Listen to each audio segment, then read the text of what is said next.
Amazing. Hello, everybody. I truly hope you're staying positive and testing negative. These times are surely trying. Our eyes are battling against these long hours on the screen. Our lifestyles have drastically changed. Economies are upending.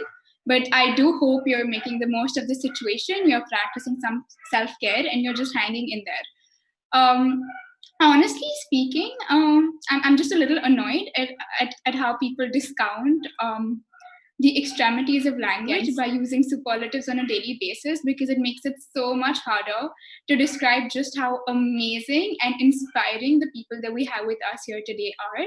So, Anshul, Japleen, Nikhil, and Sia, thank you so much for being with us. I have 1 hour of your time, so instead of giving a rhetoric-filled introduction about the topic, which I generally love to do, I'd love to give the stage straight away to you. Um, but before that, I'd like to let you all know that me and the whole Full Stop team is in absolute awe of the work that you're doing.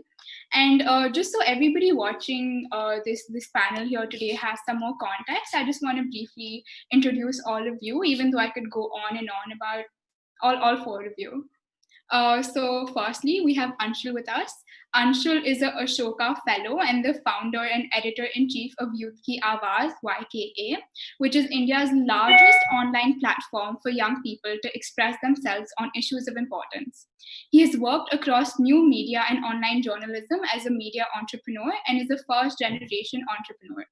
He also serves as a director on the board of Collectively, a World Economic Forum and Unilever collaborative nonprofit, to help make the future better.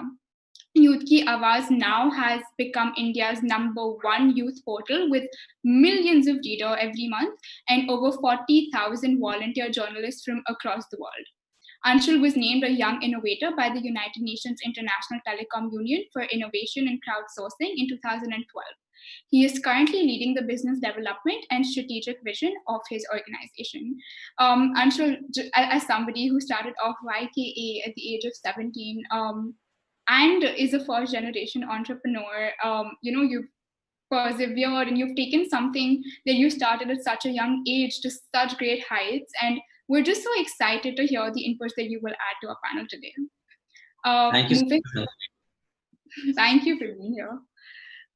Moving on, we have Japleen Pasricha, who prides herself in smashing the patriarchy for a living. She is a feminist activist and entrepreneur. She is the founder director of Feminism in India, FII, which is an award winning digital intersectional feminist media organization. She defines FII as a space that practices intersectional feminism to amplify the voices of women in marginalized communities using tools of art, culture, new media, technology, and community. She envisions FII to become a one stop platform for everything related to the feminist movement in India. She is also a TEDx speaker and a UN World Summit Young Innovator.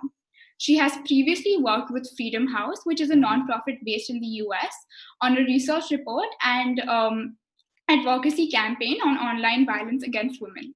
She was featured by the German Ministry for Economic Cooperation and Development in a book on women in tech for her work at FII and facilitated by Maneka Gandhi and Ministry of Women and Child Development, Government of India, is Web Wonder Woman. She has also been recognized by the Swedish Foreign Minister for her work on the gender gap on Wikipedia. Currently, Japleen oversees the strategic vision and growth at FII. Japleen, I know the next time somebody asks me what my life goals are or where I see myself in the next 10 years, my answer will surely be inspired by what you do, smashing the patriarchy. Thank you so much, Anjali. Thank you so much. Thank you for being here. Moving on, we have Nikhil Taneja, who is a Bombay-based, and this list is a long one, and I'm scared not all of these things will, I'll be able to count them on my fingers. But he's an entrepreneur, a writer, a producer, a storyteller, a teacher, a public speaker, as well as a mental health advocate. He is the co-founder and CEO of Yuva, which is a purpose-driven youth media research and impact organization that works on creating socially conscious content and starting meaningful conversations among the Indian youth, particularly on mental health and gender. He has traveled with Yuva to over 30 Indian cities and over 100 campuses to talk on storytelling, mental health, and gender sensitivity. Nikhil also serves on the Global Advisory Board of the Bill and Melinda Gates Foundation's Event and Community Goalkeepers and is among 10 people in the world selected for this position. He won the Goalkeepers Youth Action Accelerator Award in 2019 for his work on documenting the mental health and identity issues of India's Gen Z. Since 2018, he is the Festival Creative Director of the Indian Film Project, which is India's largest youth film festival. Nikhil, I just think you defy the whole, master of all, jack of none saying, because you're clearly doing such an amazing job in such diverse fields. It's so commendable. I'm definitely not the master. I'm telling you, there's so many people over here that I'm so inspired by. I'm always learning, but thank you so much for the kind introduction, Anjali. And I'm so happy that you put together such a great panel. I've been waiting to listen to everyone on this panel, honestly. Yeah, likewise. I'm so excited. I generally wake up at 9, and today my eyes just woke up at 6 because I was so pumped for this panel. So yeah, thank you all of you for being here. And finally, we have Ziad Ahmed, who is a 21-year-old senior at Yale University. He is an American Muslim Bangladeshi and passionate social entrepreneur. Ziad founded a teen organization, Redefy, which is committed to furthering equality in 2013. He volunteered for the Hillary Clinton 2016 presidential campaign, working directly under the Muslim Outreach Director. As an entrepreneur, Ziad has co-founded Juve Consulting, which is a purpose-driven community of young people disrupting marketing. He serves as the CEO of the company and seeks to empower Gen Z with the opportunity to communicate directly with clients about what appeals to the youth. He has been featured on the Washington Post, Time, BBC, Bloomberg Business Week, among other notable sources. He has even been personally commended by Barack Obama and has had the honor of being invited to the White House 3 times. Ziad has been recognized as a 2017 Global Teen Leader, a top 15 young prodigy changing the world by Business Insider, a Diana Award winner, and has recently been honored with the Forbes 30 Under 30, among many such accolades. Ziad, you're clearly disrupting and rocking the world at such a young age, and you truly stand as a role model for so many people, including myself. So yeah, thank you all so much for being here. Just a little about myself. I'm Anjali Surana. I'm not at all a prodigy like these people. I'm an average high school senior from Calcutta. I'm the founder of Full Stop. And I'm just here sitting in a formal black shirt with printed pajamas that don't show on camera to moderate and facilitate conversations so that no one has to say, Mr. Vice President, I was speaking. I'm just joking. And to all of those who are viewing this panel, know that we will be accepting questions. So feel free to put it in the YouTube chat box anytime. My team will just send it to me and I will have the panelists address it towards the end. Yeah, and even to the panelists, if you feel like you want to add something to what anybody else has said, please feel free to just interrupt me at any point of time and contribute and say what you need to. So yeah, just to start off, just yesterday I was trying to teach my mom for what seemed like an entire eternity, how she can sort of log into YouTube and access this panel. And let me just take a moment here and say that, Mom, if you made it and are watching this, congratulations, I'm so proud of you. But yeah, this is what she told me. She said, growing up, we just learned the alphabets, but growing up, you learned how to use Facebook and Instagram and YouTube alongside learning the alphabets. So it's not my fault that I take time to catch on to this social media thing. And I agree with her to some extent. I think Gen Z is very uniquely positioned because we're able to weave social media with social justice, and that's allowing us to make waves of change. Right. So just to get the conversation rolling, Nikhil, I'd love to ask you this. How do you think social media is changing the dynamics of change making itself? It's a great question, Anjali, and shout out to your mom. I'm so excited that she's seeing us. I hope we live up to her expectation. I'm getting nervous now. No, I mean it's a great question. I think as you yourself said, Anjali, your generation, the Gen Z, has kind of grown up with the mobile phone. Pretty much been born with the mobile in their hand in that sense, right? Digital natives. And what that has done is that it has given you a lot of understanding of your own identity at a very young age. Like I'm a millennial, right? And I grew up I saw the internet happen in front of my eyes. I was told for the longest time, growing up, that this is the way the world works. My parents would tell me, my teachers would tell me, my institutions would tell me, दुनिया ऐसे चलती है. And मैं मान गया था, because I didn't have any other way of thinking. I had no exposure, I had no understanding of the world beyond what I was told. So I believed almost literally everything that was told to me, and then the internet happened. And then I found out that either everybody is lying or they're just ignorant, because there is obviously no one way of being. There is no one identity you can have. There's no one label you are. There's so much more to every one of our experiences and so many different things that we can all be and so many different ways of living life, and you all know this at a very, very young age. And that gives you a certain kind of power in that sense, to know your identities at such a young age, at 12, 13, knowing this is who I want to be, this is who I love, this is the gender that I have, this is sexuality that I have. This is not something that a lot of people were able to even accept to themselves. I've had friends of mine coming out at 35 because it just took them that kind of time to kind of all the conditioning that had happened to them while they were growing up to defeat that conditioning. So I think that's I would say it's a privilege that you've had the access of the internet at such an early age. But then, of course, you're living in Indian society where I feel like our society is just so patriarchal and unfortunately so it works in this way where, young people cannot just do what they want to do. They have to do what your parents want them to do or what society wants them to do. And I also kind of, after having all these conversations with a bunch of young people across the country, I've realized that, you all understand that your parents don't understand, and yet you have that empathy for them. But I don't know if you have the empathy entirely for yourself, because I feel like a lot of young people start feeling very lonely because nobody understands them. But then fortunately, as I said, social media is at one place where you can express yourself, where you can put out your voices, you can put out your stories, you can tell the world what you are, what you're going through, who you want to be, and what kind of world you want to live in. And I think that's a really, really, this is superpower, I would say. We have, every one of you has an option of creating a better world with every tweet you do, every Instagram post you do. And I see a lot of people exercising it. I just feel that a lot more can do this.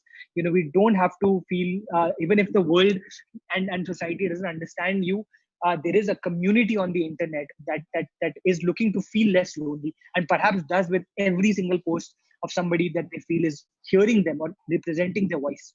So I hope that answers your question.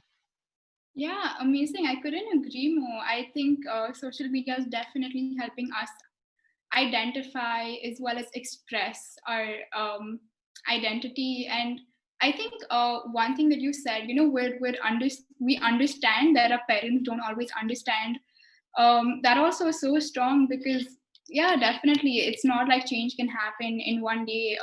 The institutions around us, just the kind of social norms that we've grown up with, it definitely takes some time to learn, unlearn, and relearn. But just building onto that, while you addressed the power of social media, you spoke about how just how disruptive and how impactful it can be. I do think there are two sides to every coin, and one topic that's frequently debated is just how effective can social media be. And I'm just throwing in one statistic that I found, and this is from a resource that was conducted in 2018 in the US, and 64% of the respondents said that social media was giving a voice to underrepresented groups, but 71% of them agreed with the assertion that social media makes people believe that they're making a difference when they really aren't. And I'm sorry for becoming a little philosophical here, but this can also be sort of tied or attributed to like the epistemic bubble, right? I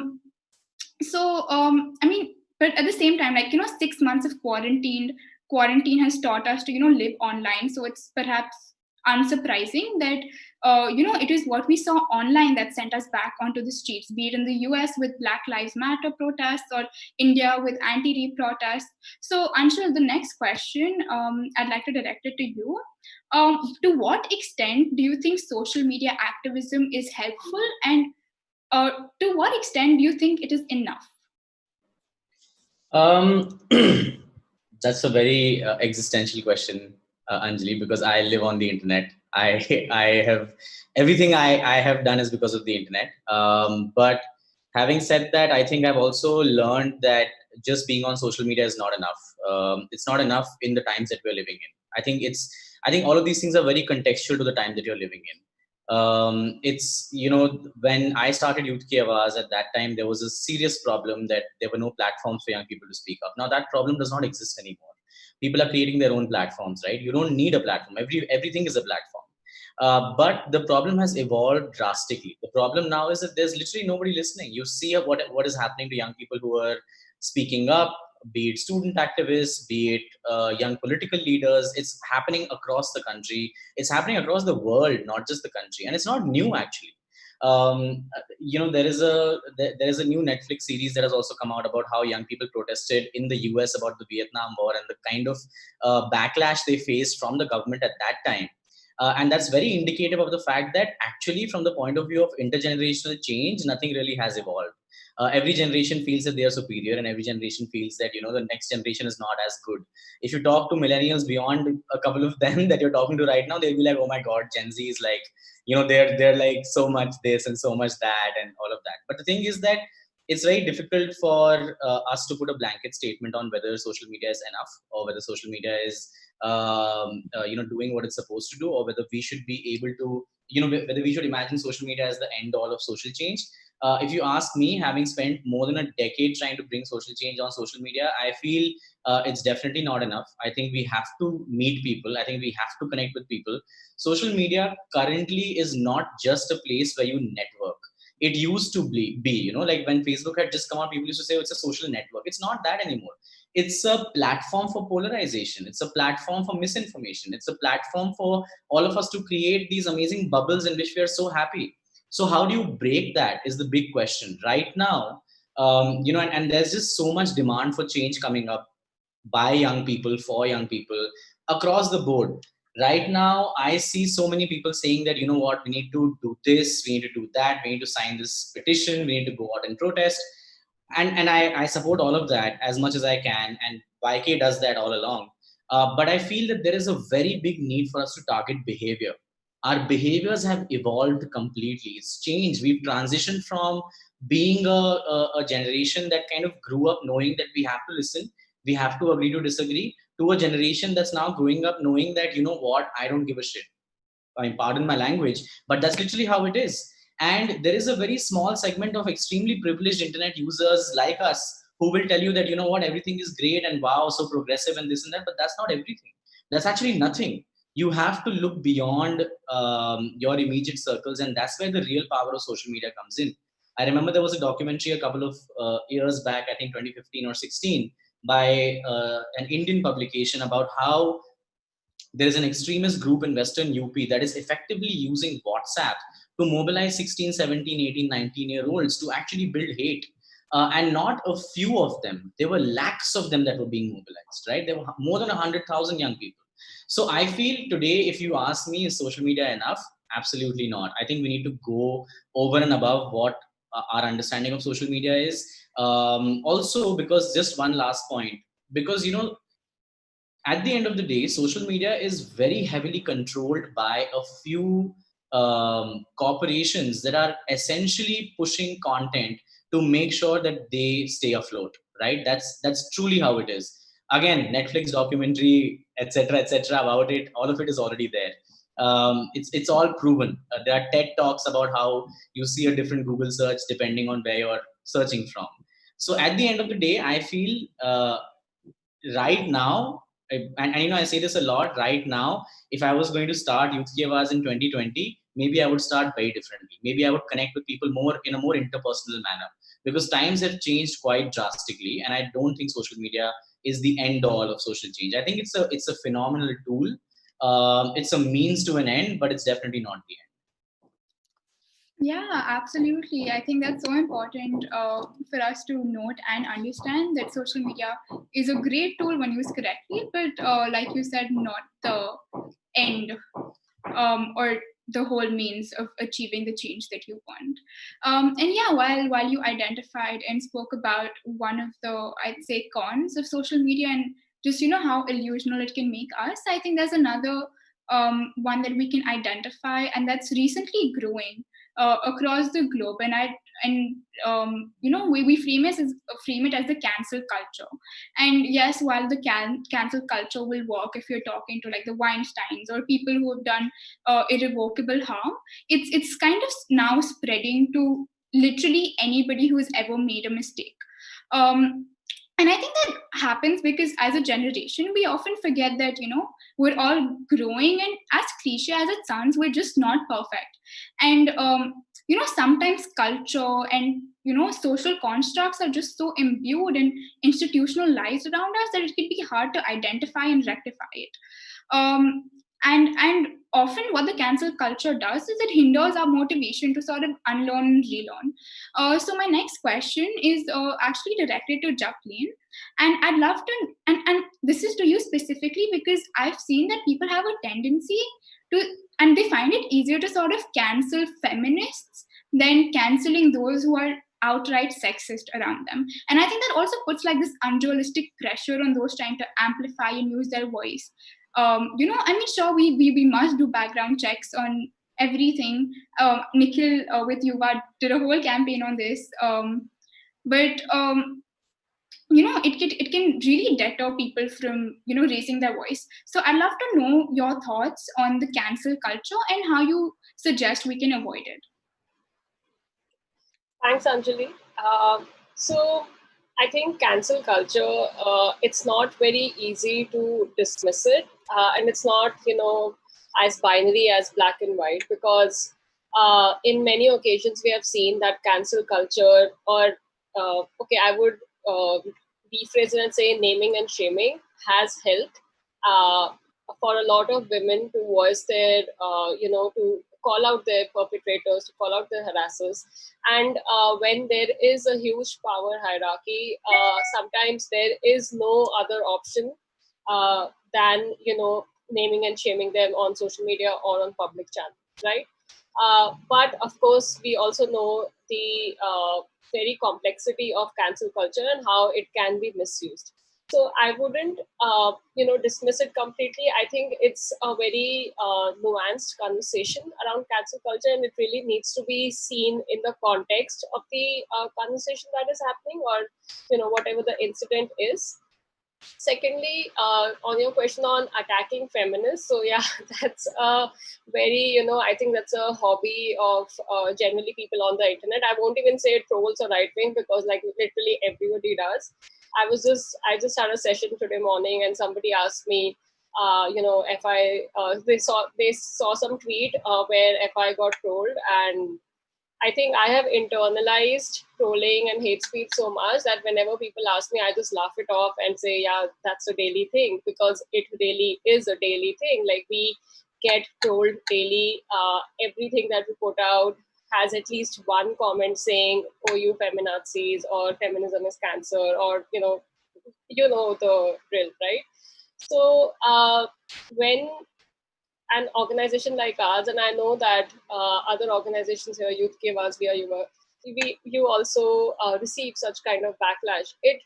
I think it becomes part and parcel of our work when we are talking about difficult issues, about especially political issues, because right now the society that we are currently living in, it's a very, very polarized society, and you cannot talk about social issues, about mental health, about gender and sexuality, about violence against women without taking in the political scenario of the country. And honestly, if somebody is doing that, then they are really living in a bubble, because everything is political, and everything that's going on in the country, just the ban, the takedown of the Tanishq ad, that is also political. It's not just something that happened SAE. So I think when organizations, individuals talk about these issues and take a stand, it is, you have to prepare yourself mentally, physically, within the team, that you will get trolled, and you need to have your own mechanisms.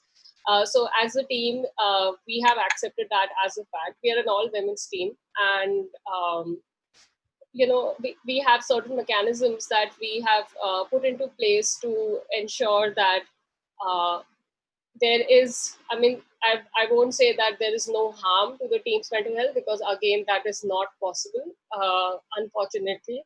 But at least that there is some form of community care where team members are standing with each other, where they are, where they are showing solidarity, where they are taking care of each other. Because in scenarios like these, self-care honestly doesn't work, and a more community approach is needed when we are talking about online gender-based violence. And as you correctly mentioned just a couple of minutes back, that internet is, there are always two sides of the coin. So digital spaces and the internet, it's a double-edged sword. And although it is a great place of empowerment, and all of us here, all of us young entrepreneurs have used the internet, and we didn't have any other resources, right? Like, we don't come from families or supports of great capital, or or even like what Anshul said, like, I'm also a first generation entrepreneur in my family, and like nobody ever has done that. So everybody was shocked and like, are you really sure you want to do this? And my background is completely different. I was supposed to become a lecturer. I studied German language and literature, and I was supposed to become a professor one day. And here I am now talking about media, journalism, and gender. So for people like us who have started on their own with limited resources, internet becomes a great space for empowerment, to give us tools which are mostly free. So, get a WordPress website, start a page on Facebook and Instagram, and you are set for the day. And then you can, especially for, I know that I'm speaking for myself and Anshul mostly, because that's the space that we come from, of starting a media platform. However, then the other side is, of course, the space where it becomes extremely toxic. This is something I was recently discussing, on how people are actually more toxic and mean on the internet than they would be in real life. And I think we then also have to see the mental health aspect here, and how the internet is giving that space for people to, I don't know, take out their frustrations, or just be that person that they wouldn't dare, like nobody would dare to say, to someone's else face in person that, hey, I'm gonna rape and kill you. But that's something that's easily said on the internet. So why does that happen? And I think we really need to, talk about also what is making people say such mean and wild things on the internet. Yeah, I think, just a few pointers that I took from what you just said is that issues are interconnected, and it can get very hard to, sort of single out and like one issue, because there are so many different levels of interconnectedness. And also just the trolls that you get, like you mentioned, feminism is cancer, it's bullshit. I just feel like people are so easily just disregarding the fact that, just disregarding the work of feminists for centuries now. The reason I'm sitting here addressing all of you, the reason I went to school, it's because of the work, in an overly generalized way, it's because of the work of feminists over centuries. And I think it's so heartbreaking that, you've had to internalize, and just, it's just mundane for you that, this is the hate I'm going to receive, this is the backlash that I'm going to have to face. And like you mentioned, I'm so glad that your team acts as a support group for each other. And yeah, just all the more power to your all women's team. I find it so inspiring. And yeah, like you said, people can be more toxic on the internet, and that's, I'm just trying to head to the next question that I wanted to ask Ziad. I think one of the reasons that happens is, because when there's a screen between you and the other person, I think it can get very easy to forget that on the other side of that screen, there's just another person trying to, raise their voice, or speak out for something they're passionate about. And I think we must remember that behind every avatar is a real person with real feelings.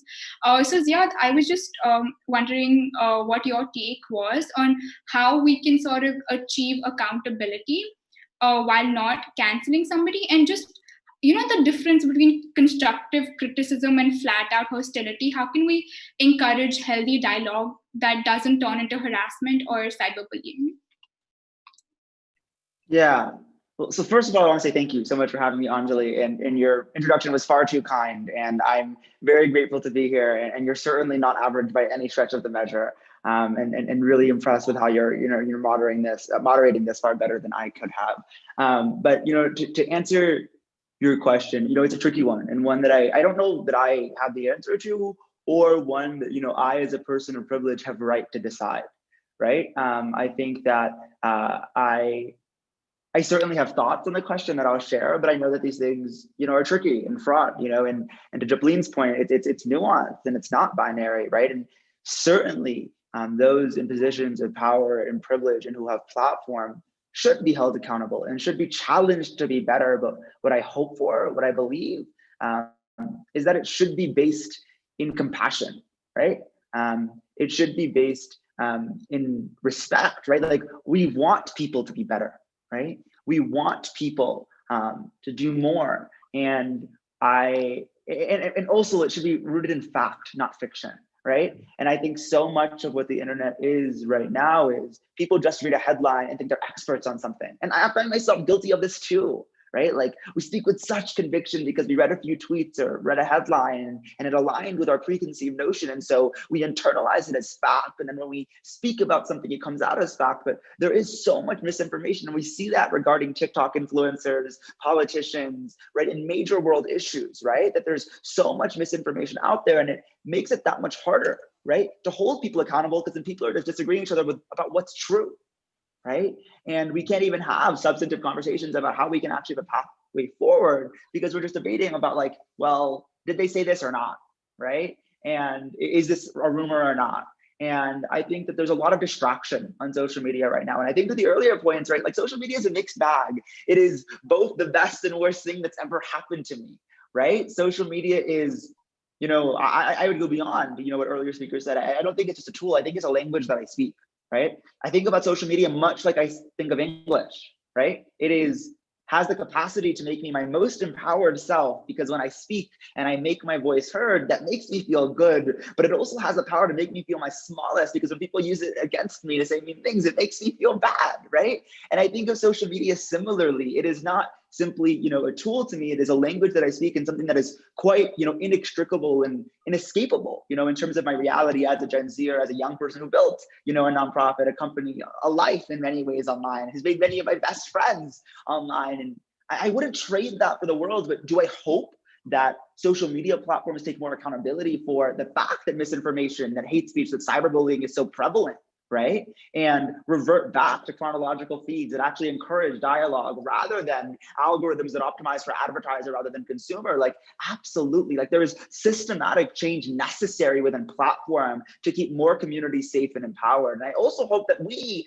as young people, as Gen Zers, right, choose to be more thoughtful. And I hope that I choose to be more thoughtful. Like, as I've gotten older, I've certainly changed my relationship with social media, right? And I try, to use my platforms responsibly, but it's tricky. And I don't always know how to respond to misinformation, or to tell my story, or to engage with certain discussions. And there's so many times, I'm sure that we all experience this, where you see something that's just like flat out incorrect or troubling or like sickening, and you're like, do you even bother engaging with it? Like, is social media a platform by which it's even worth it to engage with these trolls and this misinformation and whatever it might be? And it's exhausting, right? And it's exhausting for me as a cisgender privileged man from America. I can only imagine, what it feels like for others who come from more disadvantaged communities, and who are subject to so much more vitriol, and whose feeds look a lot different than mine.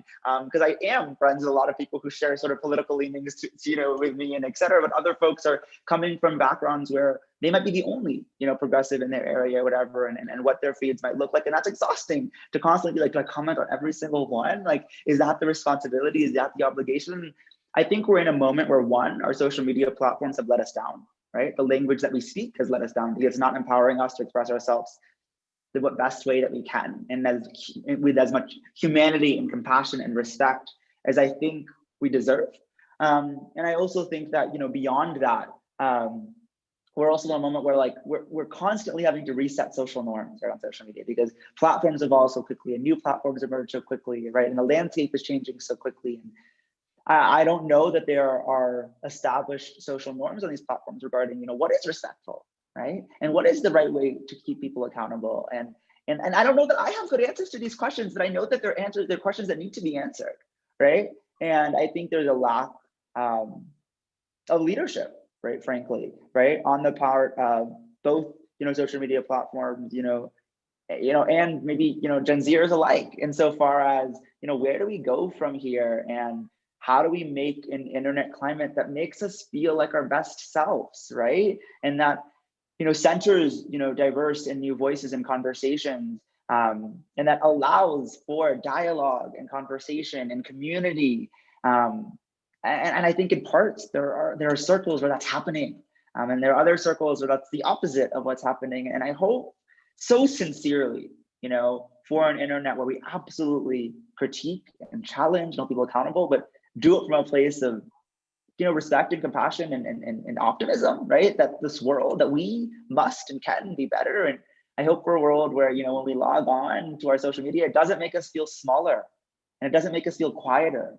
It makes us feel bolder and more beautiful and more brave, you know. And some days I feel like that, sure, and most days I don't. And I you know, I haven't tweeted in like a million years. So I'm just like, oh, I can't with the platform anymore, right? And I'm trying to figure out, you know, where do I fit into this, and where do any of us fit into this? And I'm learning a lot from those who are far smarter than I am, and who, you know, are far more entrenched in this work, right? Like, I spend my day running a purpose-driven business and, you know, spending a lot of time thinking about social media, but there are others who are really spending time, you know, thinking about how do we build, you know, equitable community on social media, et cetera. And I learn a lot from them every single day, you know, regarding where we ought to go from here. And I'm learning and growing and changing. And, you know, I think I hope that we give everyone the space to do the same, because I think a lot of good, inshallah, beauty can come out of that. Yeah, I don't know. That was such a sort of humbling answer. I love how you think social media is a language that you speak. And I think to everybody who is viewing this panel here today, if there's one thing you can take away from this discussion, is be compassionate, be respectful, and just help create a safe space where, like Ziad said, we can all be our most empowered selves. Beautiful, I love it. So yeah, we've discussed a lot about the dynamics of social media, which I thought was very important, especially because we're so heavily invested in it right now, and in 2020 more so in an unusually unprecedented way. But just sort of taking a small step away from it and directing this conversation to the more sort of conventional method of learning for students, which is our formal everyday education. So a few days back, I did this one little like experiment with my friends where I asked them to describe the current education system in 3 words or phrases. And the most popular ones that I got was 1, stressful, 2, rote learning, and 3, deadlines. So just how I interpreted that was, sometimes students, including myself, we feel that the current education system is just too limited in what it considers academic, right? And with ever rising cutoff rates, competition, there's just so much stress and pressure on students that acts as a deterrent for them to get more involved with their surroundings and their environment. So Nikhil, as somebody who has taught for many years, you've gone around India, interacted with so many students, I'm sure you not just sympathize but empathize with this feeling. So yeah, how do you think the current formal education system can be improved to bridge that gap between inside and outside the class learning, and truly sort of prepare our leaders for tomorrow? A tough question. It's a great question, Anjali. First of all, I just want to say that this is like panel of such smart people. I just feel like I'm becoming more intelligent after listening to everybody here. And Anjali, you're a fabulous moderator. Really, I'm so glad that I could spend my Saturday evening among you all. So I mean, it's a very important question. I think, and as Anshul also said like earlier, I think the answer A, of course, is meeting people on the ground, and which is also why at Yuva, even before we had an Instagram, account, we went across, the country to listen to young people, and you realize that there's such a huge disconnect between online and offline, and I've started realizing there's a huge disconnect between also what young people have to say and how and the gatekeepers of youth who listen, in that every young person has something to say, but like literally nobody's listening. I just feel like everyone has so much to express, but who is actually paying attention? And and the education system, as having been obviously a product of the education system, but also having tried to teach for about 7 years, in a college in Bombay, I know for a fact that it's broken at this point of time, broken beyond belief. Uh, um, we don't. The education system is only geared at getting young people to get degrees. It doesn't. It's not about learning. It's not about education at all. It's about making sure that at the end of it, you have a degree that can get you a job, versus skills or versus understanding that can make you a better human being, or that can help you navigate life better. That doesn't happen at all. There are many reasons for this. One of the reasons, primary reason I feel, is that teachers are so underpaid. Teachers are not given respect. The heroes in our society and our country are actors and actresses and influencers. When literally the people who shape young people are teachers. In schools and colleges, and they are not getting paid. They're not getting enough. I'm not even. I mean, I was getting paid for 7 years, and I'm had the privilege to have been able to teach because I didn't have to worry about the money. But for per hour, I was getting paid 300 rupees for 7 years, and I like, which is nothing. If I That is the amount of petrol it took me to get to the college. I'm not even joking. So if I had to do this full time, I would not have been able to. So when and nobody, we obviously gives respect to teachers in that sense. Nobody thinks of teachers as an important part of society when they're literally, I suppose, the building blocks of who we turn to as people. The second, of course, comes down to capitalism itself. The fact that students are we are bringing students into institutes not with the intent of turning them into better people, but with the intent of making sure that there's as much money that can be put into the system for the educational institutes to profit off of it. How many, otherwise the government colleges in our country would have been great. I know Delhi is now fortunately trying to do a lot. The AAP government is really doing a lot on that front. But where is the rest of the country? The government schools are looked down upon. Because it's not about education. It's about how fancy the classroom is, how fancy the equipment of that classroom is. There is never a drive for conversation. None of this is aimed at, there is not a single teacher, there's not a single parent in that sense who ever build a setups around listening to what young people have to say or what they want out of life. Now, what you're saying, it's not even shocking to me that stressful rote learning and deadlines. That is literally the best way to describe our education system overall. We try to create adults among young people by saying, okay, you don't speak like an adult, you don't speak like an adult, why don't you grow up, and the moment somebody starts talking like an adult, you say, okay, you're a child now, keep quiet. So the hypocrisy is also there in everybody to see. You're not allowing young people, and you have to recognize that this is a new generation of young person. If you're not going to teach them in the classroom, it's not that they're not going to learn about the world. They're going to learn about the world on the internet. And they're going to then get really disappointed with the systems that we have, and they're also probably going to feel very alone because their voices are still not being heard. There is some, you might have misinformation, or not the entire amount of information being taught in classrooms because teachers are not equipped. But when you go and complain to your parents and say, this is what I'm going through, I read on the internet, and the parents will just be like, you're a child, keep quiet, I know better than you. Which is driving young people to feel lonely, which is driving young people to have mental health issues. The most common thing I've heard among young people across the country is the academic pressure that they have constantly to perform, to succeed. Happiness is seen as a subject of success, when it should be a product of contentment. It should be a byproduct of whether you like what you do. But it doesn't matter. It's always about whether you are making money of what you're doing, or whether you are succeeding at what you're doing. The only young people whose voices are heard are young people who are prodigies, who are killing it at everything. It's the only people who ever are given a voice. because nobody else is thought of as good enough to express themselves, or good enough to be heard, because you're like, you've not got the marks, you're not topped in JEE, you're not topped in NEET, you don't have 100,000 followers on your Instagram, you have not done 40 other things by the time you're 15. Why should I listen to you? But then who is going to be heard, and why, and everybody, if nobody's being heard, then everybody's feeling alone. If everybody's feeling alone, what are we creating? What society are we creating? So it's a very systemic problem. It will take a long time. But again, I think the most important thing is listening. We need to give young people the respect of being heard. Until we do that, nothing is going to change. Yeah, I love that so much. And I absolutely agree. I think to a large extent, the education system today is, teaching students what to think as opposed to how to think.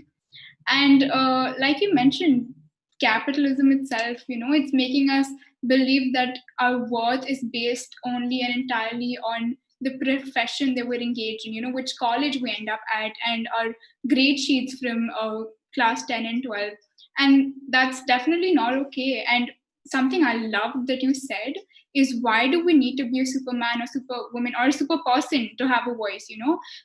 Just because I don't have the best grades, just because I haven't done 16 internships before I apply to college, doesn't mean I shouldn't have a platform to, frame and voice my opinions. I think that's lovely, and we're definitely seeing some changes in the education system, and just hopefully soon we will see more that sort of prods the way to the more ideal sort of education system. But yeah, just building on that, Japleen, yesterday I got the opportunity to hear you on a live, which was amazing. And I remember that you mentioned something about how information very often is just wrapped in like research papers or reports, and it's not very easily available, right? And even with FII, you said that was something you were trying to change. You were trying to change the way information is approached and made accessible to everybody. So keeping that in mind, and also the fact that our formal education is just one source or route of learning for us, what do you think can be done to raise a more informed, a more aware, and a more sensitive generation? Thank you, Anjali. So I'm so glad that you are following the live session yesterday. Just some context to that. When I started FII, and as I said, like my academic background was very different. I studied German language and literature. I was very curious to know about the women's history movement in India, about the feminist movement, and I couldn't find, I would say, knowledge content that I could consume. And most of the content and journals and papers that I found were academic in nature and behind a paywall. And for me, the idea was that so here I'm a very motivated and interested person to read about this, but what when people are not, and how do you convey this information? Because I feel it's really important for young generation today to know how they reached here, how they got the rights that we have today, what were the struggles that our foremothers had to go through. Like for example, the Sexual Harassment at the Workplace Act, which is mandated by the government to have for all employers, and also it's mandated by UGC for all institutes and universities. There is a history behind it. There is a struggle behind it of Bhavri Devi, who is a Dalit social worker who was gang raped, and then her case was taken up, etc., etc. So this is the kind of information that I want young people today to know, and everybody, not just women but men and everybody who falls outside the gender binary. And I realized that this kind of information is not easily accessible, and hence the idea behind FI was to have this information easily accessible, and also honestly to nip it in the bud and catch people where they are today, or even say 10 years back. People are always on social media, they're scrolling down their feeds, and we wanted to create content which is easily accessible, which is in popular format, uses pop culture as references and as examples. And that's how we have been educating. I do think that we also, apart from being a media platform, we also serve the purpose of actually educating people about the Indian feminist movement and the Indian women's history and movement. And I think it's very important to highlight stories of marginalized communities, because that's something that's not put in our history textbooks. Generally, I mean, of course, India's history textbook is very much focused on India's independence, which I understand is very important for young people to know. But the contribution to even that is also then focused on, privileged people and people of power that we know. But there were so many other people who contributed to it. There are so many women activists and freedom fighters who contributed to what we have achieved today, and we don't get to read about them. Like a biggest example, so for the AIMS hospital in Delhi, which is one of the biggest hospitals in Delhi and I think also in India, it was instituted by India's first health minister. Her name is Amrit Kaur. And that information is something I didn't know until and unless we published an article about her on FII. This is, and she comes from a very privileged background. So, if her history is not known, just imagine how many histories and how many stories of women's work and activism has just been ignored out of our textbooks and out of our curriculum and, general knowledge building. So just to wrap up to your question, I would say it's extremely important for us to highlight stories of people from marginalized communities, because those are the people who are ignored the most, who are put on the margins, and their stories are never told. Yeah, absolutely. Definitely throughout history, the works of so many marginalized communities has been, shadowed, be it because of sexism, casteism, racism. And I think it's very important for us as the youth to know that we're just, building on the legacy of our predecessors, who helped desegregate the South, who reformed education in Chile, who won working rights for the youth in Bolivia. And I think it's important for us to know where we're from to decide where we're going. And I think that's so important. Like how you just sort of outlined the importance of knowing our history is so important.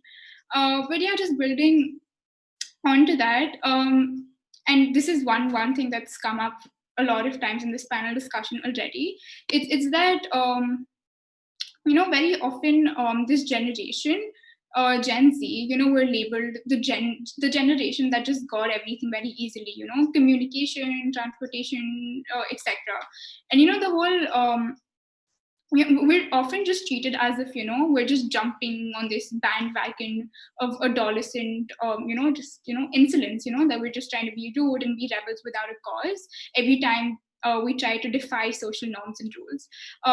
So Anshul, what I wanted to ask you is, especially as somebody who started Youth Ki Awaz at 17, while acknowledging the exposure and the maturity that we still require and we're trying to instill in us as we grow, how can the youth be taken more seriously? How can we get ourselves to be taken more seriously? And how can the older generations, start taking us more seriously?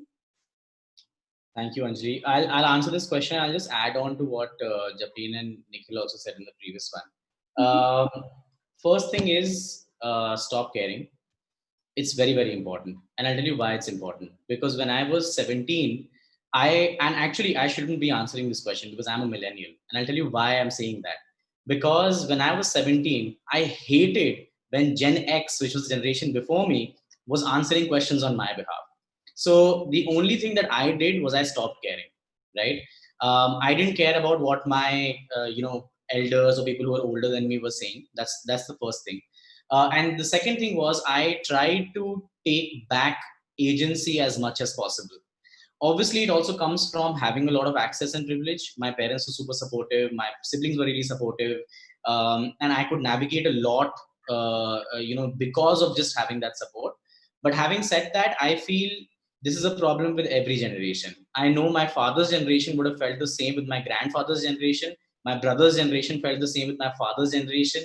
I felt it with my brother's generation, and you will feel it with my generation. And the next one will feel it with yours. That's just how things are, right? And that's okay. I don't think we need to care about it beyond a point. What we truly need to care about is what we do with the access that we have. How many platforms can you and I create? Because I mean, I've known you, Anjali. You've been a part of some of the work that we've also done. You have a fantastic platform. You're using it for what you should be using it for. And I'm fairly confident that you will build more such platforms. And there are so many other people like you who will build these platforms. That's all that matters. So I think beyond a point, have a low threshold for how much you care about all of these things, and a high threshold for what you really want to get to, and what you as a as a person want to aspire to. And I would say this to anybody regardless of the age that they're at. I would say it to one generation older, I would say it to one generation younger than me. So that's the short answer for how while being mindful of your youthfulness, which is a very millennial word to use, you should be extremely cognizant of the fact that you do have the ability to claim agency a lot more than my generation, the millennials, did. And that changes every single generation. That literally changes every single generation, right? Having said that, I just want to quickly add to what Nikhil was saying about the education system. I think I think Nikhil obviously said everything very, very in a very articulate way. I just want to add to it. I think that I feel like young people don't necessarily, this is my personal opinion, I feel like young people don't necessarily need to be handed a platform, right? It's very, very important to understand that. And I'll tell you why I'm saying that. Because I feel it's a very cultural problem that we all grew up in. We don't grow up in a problem of lack of infrastructure as much as we grow up in a problem of lack of cultural understanding of things, right? And I'll tell you how that really kind of plays a big role in our lives. When we are growing up, we are not allowed to question or to critically think, right? And that's the first cultural problem or the first cultural impediment that we face. If you give me the ability to think critically, I will create 10,000 platforms for myself, right? That's the agency that I will gain if I can really question, if I have the right to question. Why should I hate somebody because of their identity? Why am I being told this, right? And you have to understand that our education system has collapsed for this very reason. There is nobody who's telling you to think critically. Can you, I mean, ask the student in any school, can you really get up in the class and be like, you know what, ma'am, I have a better way of learning this? You can't. You'll be thrown out of the class, right? The teacher will say, oh, you're acting too smart, get out. Right? You're not allowed to question from a very, very young age. You grow up in a culture of silence. You keep growing up in a culture of silence, right? That's just how things are. So I feel until and unless I have 3 or 4 things that I think are super important: critical thinking, empathy, and kindness. These 3 things, if we don't inculcate in our education system, then we have failed completely as a generation, as anything, as everything, right? And that's also the reason why you see so much polarization happening, because people are so attached to their identities, and the attachment to our identities comes from the culture that we grew up in. I see my father being so attached to his identity. I see him enforcing it down upon me, and I grow up being an extremely attached person to my identity. I want to fight for it. I want to hold it very dear to me, right? And when I say identity, I just mean, things like caste, religion, and so on and so forth. So I feel, until and unless we inculcate this critical thinking in people around us, and we find ways to do that, it's really not gonna, forget social media. Like, nothing is really gonna work out. Look at traditional media and where it is. It's not encouraging critical thinking at all. It's basically, there's this very, I don't know if you've seen this, but there's this very famous caricature of really, like, it's indicative. There's a very powerful man who has he's a puppeteer, and he's got like television sets hanging down his fingers, and there are people just glued into the television set and just following him, right? And why does that happen? Because we don't think critically, and that's what's happening right now as well. So I feel for any generation to break that glass ceiling of really being able to change the world and be like, you know what, I'm not going to take this, it has to come from a place of critical thinking. Yeah, that's so lovely. And I think just adding on to what you said, a lot of it just comes from home itself. At home itself, you're told, like, don't speak back, even though that's not what you're trying to do. You're not trying to disrespect anybody. You're just trying to question why. Starting from home all the way to school, like you articulated it perfectly. I think, we're just not, our whys are always so silenced. And I'm just, I noted this down while you were speaking: critical thinking, empathy, and kindness. I think these are surely like those three pillars that students in every generation should be raised with. And of course, again, just echoing what you said, I think we will fail completely. Humanity, sort of, as an extended metaphor, will fail completely if we don't inculcate these three values in the students and the generations that we're raising. And the former part of it, in summary, just go get it, stop caring. I love that too so much. Moving on, Ziad, and this is something I think you'd be great to answer. So very often we see, okay, so with social media, things just get viral very fast, right? And be it with Blackout Tuesday, like in India, very recently we had this one old couple on the street, that was struggling to meet their finances during the lockdown. Things just get viral very fast, and sometimes that just ends up. What happens is people just end up talking about things when there's a trigger, right? There's no permanency. There's like, we're not talking about it throughout the year. Only when incidents like the boys' locker room occur are we talking about the rape culture and stuff like that. So how do you think that can be very that can have adverse effects on social change as a whole? And how do you think that whole report only if, or talk more about this only if it's trending sort of notion? Yeah, well, I want to be conscious of time because I know we're running a little over, but so I'll try to be as concise as possible. I think that it starts with education, absolutely, right? And sort of one of the reasons I was prompted to start Redefy when I was 13 is, here I was, an American Muslim, a person of color, and my middle school, and had many peers who were people of color or queer or whatever it might be, and there is no space to talk about our identities, about our stories, about how current events affect us. Like right now, we have a paradigm and a structure where when someone who looks like you gets brutalized on TV, you're expected to go to school the next day and pretend like that didn't affect you, right? And pretend like you can perform in the field, in the classroom with the same level of dexterity. And maybe that's true, but maybe it's not true, and that's okay, right? Like the world, right? And injustice affects us and our communities and our humanity. And I think that our education system and the infrastructure that's built for young people pretends as if the personal and the political are separable, and they are not. With a name like Ziad Ahmed and growing up in America, I did not have the luxury of saying that politics wasn't for me. My identity was politicized inherently, right? And so every single young person, I think, in America in some way understands that like the politics and personal are not as separable as previously conceived, right?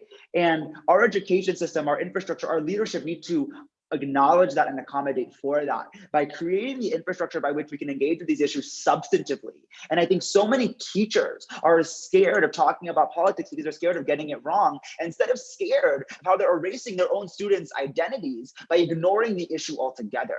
Right? And I think that the way that we create permanence by is embedding hard conversation on current events into our education system, as well as acknowledging the intersectionality of these issues. We cannot have a serious conversation around climate change without talking about racial injustice, without talking about socioeconomic inequality, without talking about feminism, without talking about homophobia. All of these things are interconnected. And so when we understand that, this conversation can never be exhausted. Right? Because all of these things are intertwined, and we must be talking about them in tandem and simultaneously if we're interested in actually creating new systems, right, that are better and that empower, right, and that see and hear more of us. And so I think that with that understanding of intersectionality and with that improvement of education, and I think Gen Z is doing that more than ever, I've seen more and more of my peers like having continuous conversation on these issues, right, every single day and iterating, because these are not exhaustive issues. This work is lifelong work. Right? Talking about how our tomorrow can be better than our today, and it will never be enough. It will never be done. We will always want more and better and more justice, and we need to keep searching and urging for that, right? And I think that if we understand, to the earlier points, like where that high threshold of where we ought to be and where we want to be is, and we work towards it, with as many people as we can, building community towards that goal, right? In conversation and creating new infrastructure by which we can engage with these issues deeply, I think the world looks a hell of a lot better. And I certainly agree that these issues need to be talked about iteratively and constantly and daily, even if uncomfortable and hard and icky, because I think that that's what this moment necessitates.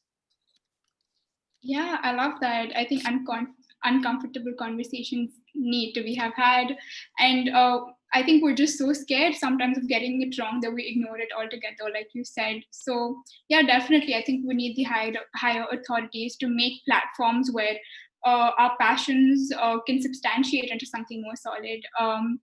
I love that. And I think on that note, we have exceeded time limit a lot. I'm so sorry about that. So I'm not sure if we can do questions from the audience. Extremely sorry about that again. But this was such a heartwarming, enlightening, enriching conversations and all the other fancy words I could possibly put into this. I hope all the viewers take back just as much as I did today. Thank you once again to all our panelists and viewers who joined us here today. And just before you all sign off, I'm sorry, I just have to say this. So yeah, first off, just a youth-led nonprofit that's trying to improve awareness, access, and advocacy efforts in the mental health and hygiene space. So if you are in a position where you can donate, please do visit our website or Instagram where you can find donation links. And if you're not able to donate, feel free to volunteer or just talk about menstruation within your community, because that conversation will go a long, long way.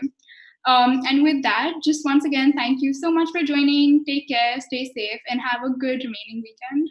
Bye-bye. Thank you so much, Anjali, for having me and for having us and for doing